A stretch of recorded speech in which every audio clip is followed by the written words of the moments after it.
get him ahead. We're going into pick ban though, and we'll see how these drafts are going to go down. We talked about Mole being this exceptional mid laner. His signature Zoe has been taken away by RNG here. It's going to also be an Olaf. Then on the other side, V5 banned this Orianna, banned the Pantheon, and now Talia's gone too. Yeah, and I'm curious to see how V5 approach this now, because there is an argument here. I mean, we talked about how much Graves has been prioritized for Weiwei in the past. Haven't seen it as much this split, but maybe taking away some of these AP middle or AP junglers, so then you can go towards the Graves pick, but not going to happen.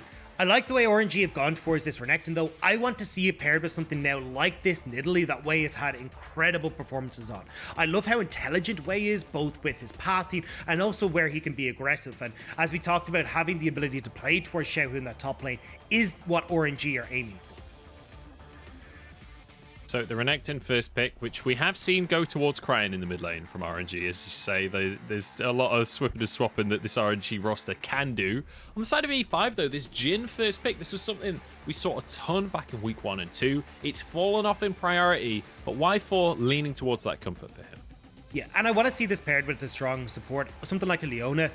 Honestly, I think PP God is the best Leona in the league right now. He's incredibly intelligent with how he plays his bot side of the map, and his engages are absolutely impeccable when they do get into these team fights. So you can see it there. They've decided to go towards it. Also, again, having PP God as their engage tool on the V5 squad is the best point for these Rift Herald plays that they like to go for.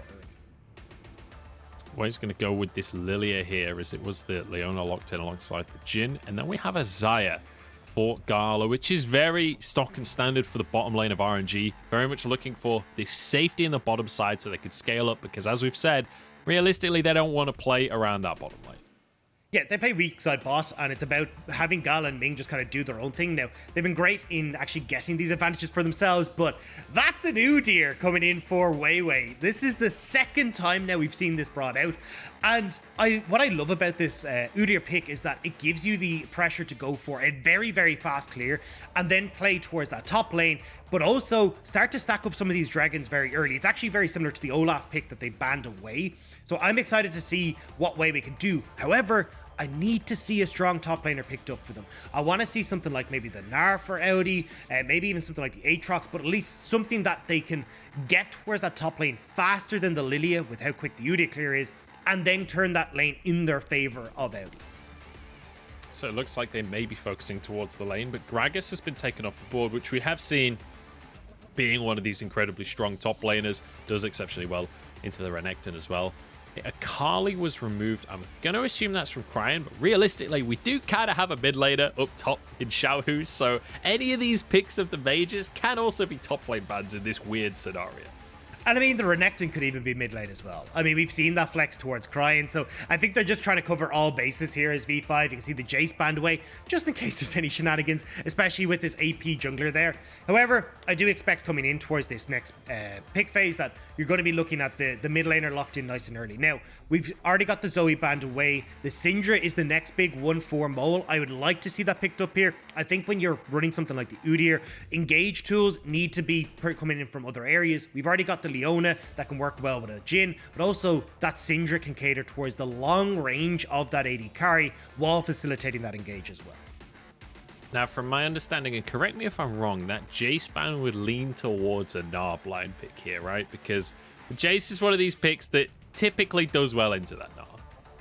Yeah, exactly. And you're trying to just go, right, just in case they do the same as we saw in their last series, where they flex the Renekton in towards Cryan and then Xiaohu takes the Lucian or something like that top side, we're going to take or ban away the Jace, nullify some of these top lane advantages, and then we can pretty much guarantee that that Renekton is going to be going in towards that top side.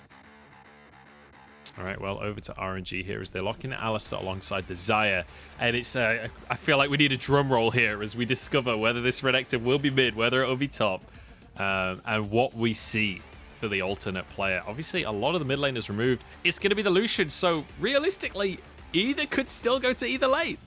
And this is the thing. This is exactly what they did in their last series against OMG, where they had this flexibility there. And even though it was an unfair, like, what ended up happening was there was a Jax that was locked in on the opposite side. And although they ended up with a favorable matchup for Cryin in the mid lane. They actually had put more resources in towards Xiaohu and swapping that Renekton mid to give the better matchup towards the Lucian in the top side, towards Xiaohu in the top side. So we could end up seeing some of that again, because something that Nair does struggle with is that range advantage, but we'll have to see exactly what way it is when we actually get in towards the game state. Although I'm looking on the left hand side, it looks like they're going to do the same, potentially same again. Nah, okay, they do swap. But look, you've got a pretty favorable matchup here in the top side for the Nair. However, Renekton does get the shove early, so at that level, at that third wave crash, I want to see if Wei can get this dive off. However, you can counteract this as Wei. He's got a faster clear on this Udyr. You can clear your bot side in towards a very quick gank top, and that'll set you up early, or nice and early in the top side of the map, to then, as Wei, put your attention towards these early dragons.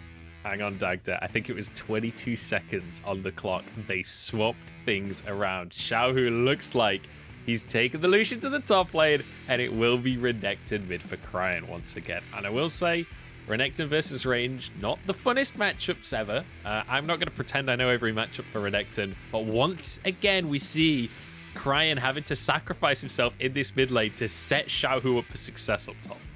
So the big thing that RNG will do when they put Cryin onto this mid lane Renekton is they'll try and get Cryin to shove that wave as fast as possible. And when they go for this level 3 dive in the top lane, they'll actually roam Cryin up as well. So now what they're trying to do is, when we were just talking about all this fiasco in the top lane, they're trying to make it a numbers advantage. Keep your eye on Mole's TP though, to see if he can try and add to the craziness that we're going to see in this top lane. That would be my big question, is how can Mole get involved in that? Because Rise, not typically known for his early game strength, but we do know that Mole is a very proactive player, and I'm hoping that he can get himself, get down and dirty in these top lane shenanigans that we're expecting. We're heading onto the Rift though. Just to remind you guys, there's quite a lot on the line for these two teams. RNG still undefeated. They are 3-0 in series, 6-1 in games. They're in third place in the standings. But V5, they've also got 3 wins on the board. If they can win this one today, it'll push them up to 4-1, and they will snag third place away from RNG. That would be such a beautiful thing for V5, especially when we saw them struggling a little bit, but certainly bouncing back well. However, I want to see where Wei starts here. I'm actually imagining he'll start on his bottom side, full clear, and then path in towards his top. As Udyr, you can take all 3 camps on bot side, then just run straight top on that level 3 and try and run people down with this bear stance. However, on the opposite side for Wei, you can see he's also going to be starting on this bottom side. So we are going to get a lot of attention up towards this top lane. And that's where I think from literally on this third wave crash that Xiao will be trying to go for, Audi could be in trouble. I'm really curious if we get some kind of shenanigans from PP God as well, whether we see a super early roam up towards the top half of the map. We'll have to wait and see. I don't want to set false expectations. So we're expecting our junglers to be pathing towards the top side. We're expecting maybe some mid lane roams early on as well. But as you can see, our junglers have started on this bottom side of the map. They are beginning the clear in that expected route. Ooh, nice pulverized from Ming there. Denies the engage. Another trade heavily onto Y4 here. Ultimately still goes the way of V5. Yeah, you can see though that RNG are already doing their RNG things, right? We're talking about playing heavily towards Xiao in the top lane. Ming coming in on this more aggressive engage support. Like, this is perfect for RNG. The only thing I will say with Cryin being swapped onto this Renekton, I love Cryi's Renekton for like setting up map plays and lane states. However, his Renekton in team fights isn't very good. It's just he's not got that like, oh, I need to get into this flank position. How do I actually set this up? So expect still for RNG when we do get to team fights to rely heavily on Ming to be that big engage tool for them. However, I like when we start to move in towards this potential dive in the top lane. Cryi's been shoved in pretty hard in this mid lane. So when we look at the potential for Cryin to join in on that play top side, he's not really going to be there. So it means that we're probably just going to get Xiao who crashed the wave and walk away.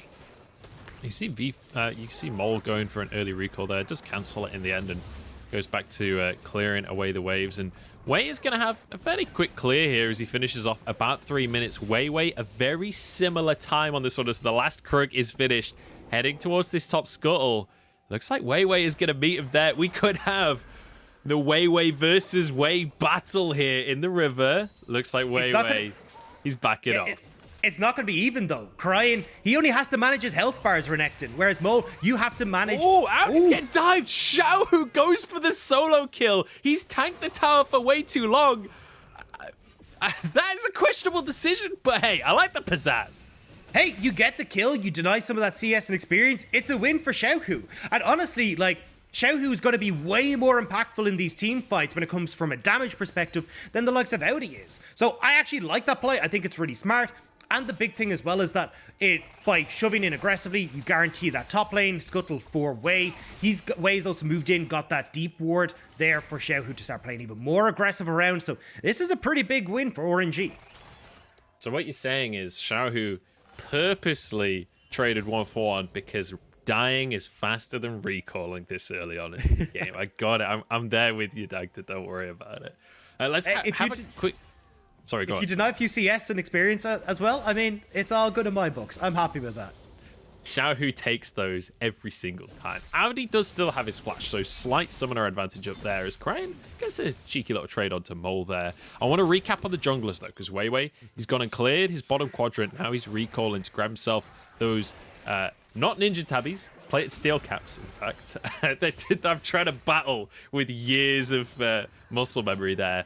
Wei still on the map. He's already recalled once, and now he's moving up towards top side again. So what I imagine we're going to see is from Wei, he's going to go basically for the armor. He's going to go towards Turbo Chem Tank. Then we get the Dead Man's Plate, and he's a speedy old boy, although... Oh, hang on. Mole's flashing in. They're going straight on towards Wei, who's flashed out of the fray, and he's damn quick, so we'll be able to escape from this one as Crane tries to chase this down. In the meantime, Xiaohu, Audi's found himself some revenge on this. Now, I don't know how it happened, but he grabs himself the solo kill.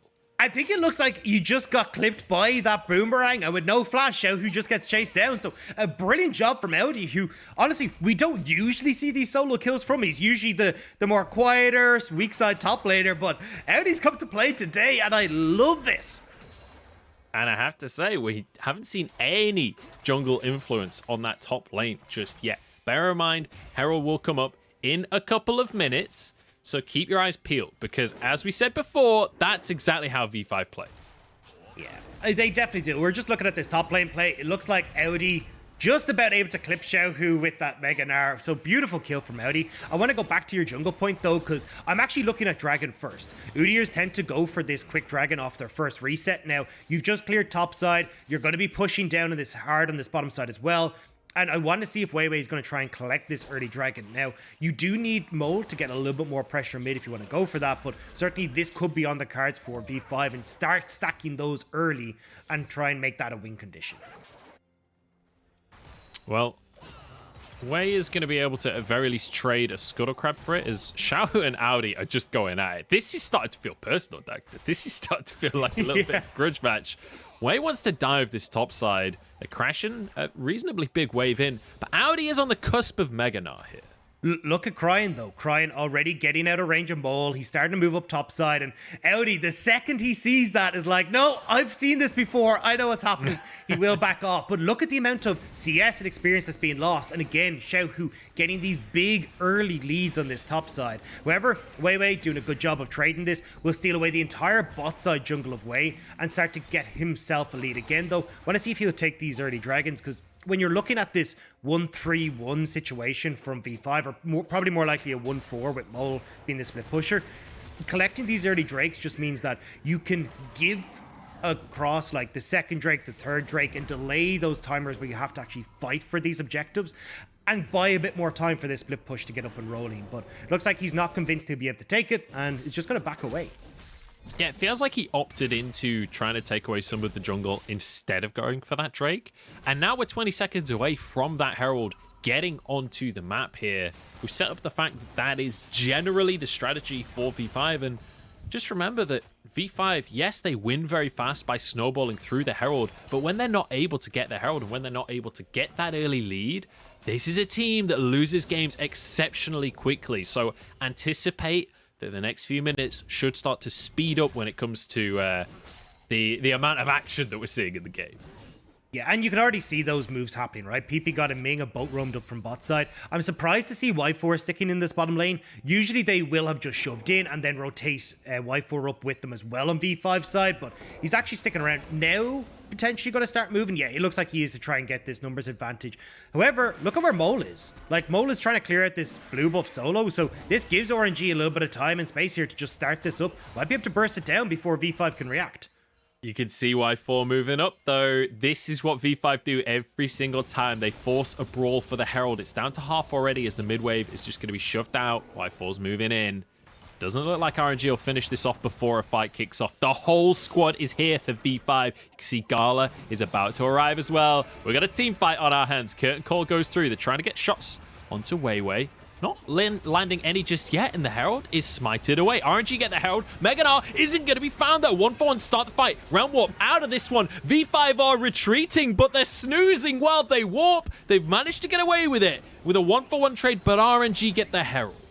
That is a massive win for RNG. So not only do they get the team fight, not only do they get the Herald, but denying that from V5, both because of how V5 play, and also just with them trying to operate into this split push, you need to break open the map early as V5. You want to make sure you can get that mid lane turret down, unlock Mole, start to get some deep vision, start to crack open these side lane turrets, but you're not able to do that if you don't have this Rift Herald. So big win for RNG there. Yeah, and the differences in these fights are minuscule, because if Audi just survives a second or two longer, turns into Meganar, suddenly that's a dramatic team fight win for V5. But when you look at some of the carries on the side of V5, things like this Rise in the early game, he doesn't actually want to be going for these huge fights. He wants to be scaling up. As I wasn't sure if Ming was about to just start a fight on this bottom side then, but opting out of it for now.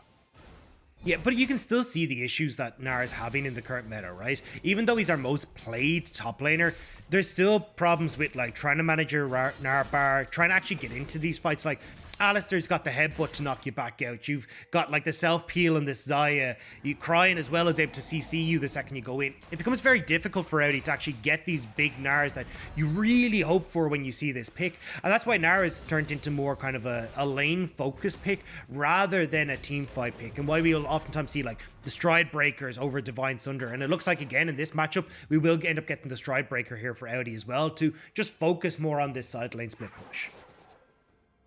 Well, we've had one big team fight so far, Dacta, and it was over that first Herald, which I'm pretty pleased about, because that is basically all we talked about coming into this matchup. We were hoping they would fight over the Heralds. They've been fighting over the Heralds.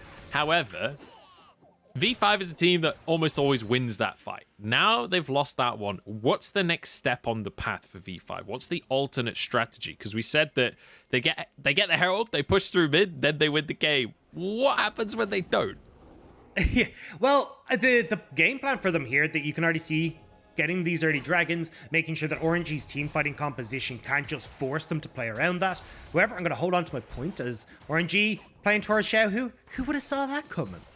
Yeah, and I guess V5 are like, well, if we don't get the Herald, we're just going to go wherever the Herald goes and fight over it anyway, as they force RNG out of the tribe rush. Looks like RNG are just going to opt out of this one, not willing to go for the full-on skirmish. Maybe thinking that they don't want to do it while Mole has that TP available.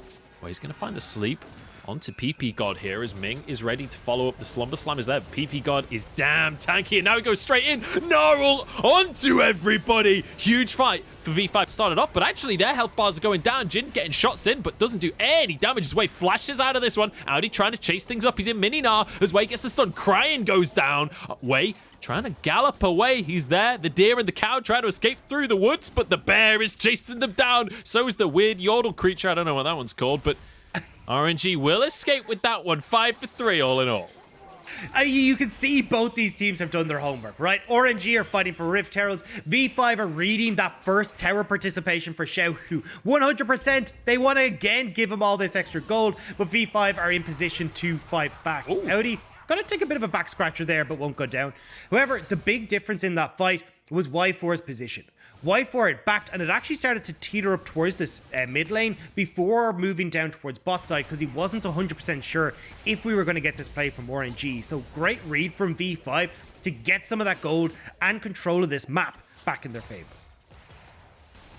Beautifully done here by V5 to answer whatever RNG try and do on the map. And it again, every single play that we're seeing across this map is Wei versus Wei, trying to read each other, trying to match each other around the map. Exactly. However, this is going to start to move away from this. We're going to start to see V5 again looking to set up the split push. You can see it now. Looks like they do pop the Rift Herald down here to just break open the last of this bottom lane structure. But look at the build that's coming in here from Mole. This is a very Mole unique build. He is going towards the Rift Maker. He likes to use this in the split push because it gives him so much dueling capability thanks to just how tanky you get with the Omni Vamp and everything else that's in, and the true damage as well that you get makes it very difficult for you to trade effectively as like, say, Cryin or even Xiaohu in these situations.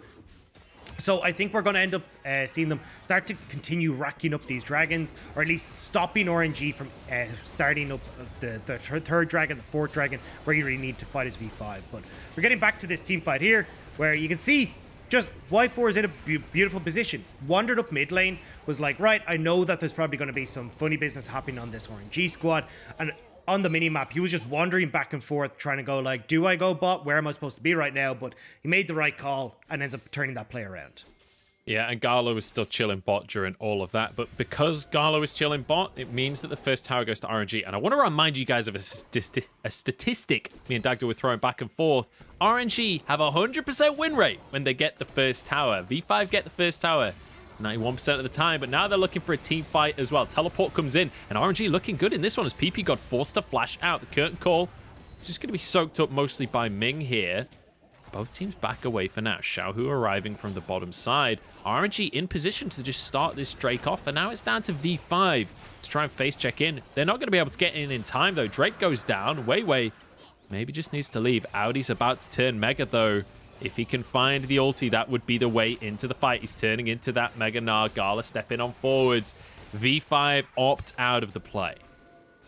They're still hovering here. Like, this is the problem that I have with V5, all right? Actually, hold on. Oh, here we go. Solar Flare in. They're trying to get onto Wei, but he's got a Zhonya's. And now they're calling shredding through this squad. V5 gets so damn low. And the Renekton from Cryin just slicing through everybody. This is beautiful from RNG. And it feels like V5, they just don't have the damage in these fights. This is the problem with V5. This is why I love to hate V5, because they'll go for these early Rift Herald plays. If they don't work out, they don't know what to do. Like, they're playing a split push composition. We just said, hey, you get that first dragon? Right. Move away from the rest of the dragons. Give them over towards RNG. You just wanted to buy time to get better map position. So instead, they tried to fight against the team fight composition of RNG. They lose 2 or maybe even 3 waves actually now in this top side, thanks to posturing around this dragon. And it's just, these are not the plays you want to make as V5. Play the map state. Try and open up control of this game, but instead, they're just walking straight into the hands of RNG. And, you know, we talked about how V5, they usually get that first tower of the game. They usually get that first herald of the game. But now, when they don't get those, it feels like they don't quite know how to play this mid-game. RNG on the opposite side, though, they're incredibly intelligent. They play their compositions beautifully. Yeah, and you can see here, Audi does try and go in on towards Wei, but actually misses the Gnar ult because Wei goes golden. But even then, like, I don't like Ryze in team fights, because all he does is, like, pump all of his damage into the front line, and it's really difficult for him to have access to the back line. He's much stronger in these side lanes, where he's able to shove waves really effectively, chip down towers. His 1v1 potential is really, really good, but in a team fight, just not there. So as V5, do not opt in towards these team fights. What you want to do is use Ryze to get your turrets down, use Audi to get the turrets down, and let RNG pick up 2-3 Drakes. And then at that stage, when you've got all this extra gold coming in from the towers and all the extra CS that you picked up, then you can look to fight. And it does feel reminiscent, doesn't it, of the E-Star lineup when we look at this RNG squad. Not just in terms of, obviously, we've got Wei and Cryin from E-Star. That's why it feels reminiscent. But also in the way that this squad now plays, is grouping up and finding these fights together, finding intelligent skirmishes. That was what was so exciting about E-Star, was when they grouped up and went for these bot lane dives or top lane dives. It was all about the team play, and it feels very much the same story with this RNG squad. And again, I mean, it's the kind of the bread and butter that we've got going for RNG now. I mean, get Xiaohu ahead, go towards these more teamfight oriented plays, and then when we step away from that, oh, hang on, Xiaohu. Oh, Xiaohu messed up his dash over the wall, flash available, but Audi's gonna chase it. The boomerang doesn't quite get the proc. Oh, it's a Oh, that's heartbreak sad. for Audi. He misplayed it just a little bit. However, you can see what the game plan is for Xiaohu. This is what I was about to say. When there's no objectives on the map, they'll stick Xiaohu back in this top lane. Look at the deep vision control that's there for RNG. They're all about getting this control in towards the enemy jungle and allowing Xiaohu to go for this split push. So we'll kind of see the collect and group concept coming in from RNG, and then they can look to go for like the dragon in a minute with all these first mythics that are coming through. They are so much stronger than V5. V5 a little out of sorts now. 6,000 gold lead. We're at 19 minutes. There's a 6,000 gold lead. That is really difficult. As you rightly say, the Herald in the hand of Wei on top of everything else is going to make this very difficult for V5. We've said how they struggle a little bit in the mid game when they can't snowball. We've said how they're incredibly fast at winning. They're incredibly fast at losing as well. We talked about how they're not playing towards their win conditions so far this game. I'm not going to lie, Dagda, I wouldn't be too surprised if that just continues now. If we just see them try and force these 5v5s, even though it's not really what their comp wants. Yeah, it's really difficult as V5 now because there goes second Rift Herald as well, going in favor of RNG, pop down mid. You can't really get control of the map because they've just got too much pressure as RNG. And they can't dive your turrets. They have an Alistar. Like, Alistar's great at diving turrets. Look how quickly RNG are snowballing this game. They just got the tier 2 in the mid lane. They just get the tier 2 in the bottom lane at the same time. An extra charge onto the inhib tower mid. Now they can move over towards the Drake. In the meantime, Mole is up in the top lane, but you're on Rise. There's no real pressure onto this tier 2. There's no real threat. So RNG are like, yeah, we'll take that trade any day. I think this is the best way for V5 to play, though. They know that, look, we're going to lose these outer turrets. Let's just give them now and try and see if we can get some gold on towards Mole. Because as we said, Mole is going to be the big split pusher. And if you can get these tier 2s down and buy a bit of space for yourself, you're in a much better spot as V5. But the problem is it's too little too late at this stage. They needed to give up that last dragon so they could make that play work. Then they could have already that top lane turret down. Already Mole is pretty much probably taking that tier 2 in the top side, and now you're putting pressure onto inhibitor turrets. However, now it's a tier 2 that RNG don't really care about. They've got Cryin pumping out these waves as well. Like, you're in a fine position now as RNG to push all this back out and then start to threaten Baron. Yep, start to threaten Baron. You can also threaten the top tier 2. I mean, if there's a bit of a misposition on the Baron, like if V5 get in position to try and, you know, contest the Baron and RNG can get the inside track on that mid lane, Baron, that Herald already got a charge. They could just run it straight up mid and just take it in him if V5 mispositioned. So it's now become quite a dicey situation for V5, and they need to look for something magical. This is V5 though. If there's anything we know about V5, this team is based around magic. This team is based around the faith in PP God. PP God's been an exceptional support so far this split, so maybe there's some kind of miracle pick that can happen. Yeah, I think that's maybe their best bet here is you can have, like, if Ryze is split pushy, maybe you can go for some sort of play with Wei trying to, Audi, just trying to see if they can use the double TP that they have available to make these plays and pick someone off. But it becomes very, very difficult with the threat that RNG have on this Baron. And don't forget, like, their Baron take is insanely quick. Between the double AD carry, the burn on Wei, the damage that Cryin can churn out. Like, if you leave this for 10 seconds, it's as good as gone. Yeah, and when we've kind of ignored Gala all game as well, because he's been on this side, he's been farming off on the other side of the map, but he's on 2 items now. When he gets towards 3 as well, he's going to be a monster in these skirmishes. As you rightly said, they can just threaten this Baron. Zaya's incredibly good at that. You've got the dots coming out from Wei. Is Wei? Props the Turbo Chem tank, but doesn't find a way in. Yeah, where's the threat here, though? What are V5 doing, really? All they're giving is Cryin an opportunity to push out the spot wave. I mean, they get the engage here, There's but the threat. PP God... Going on to Mig, apparently. PP God has gone way too deep. Solar Flare completely whiff. And now there's a TP from Audi, who's jumped onto the robot. That was actually clean. That was real nice from Audi and Mole. It doesn't matter. They still lose the fight, but hey, it was nice. Yeah, I mean, cool. They got out of there, but... Hang on, here we go. Featherstorm aggressively. Swirl Scene hits onto Mole. The sleep's already been used, though, so no threat there. Wei is trying to chase Mole down another swirl seed. It goes wide. Mole gets out. Yeah, V5 need to figure out what they do when they don't get Rift Heralds. Like, this just is...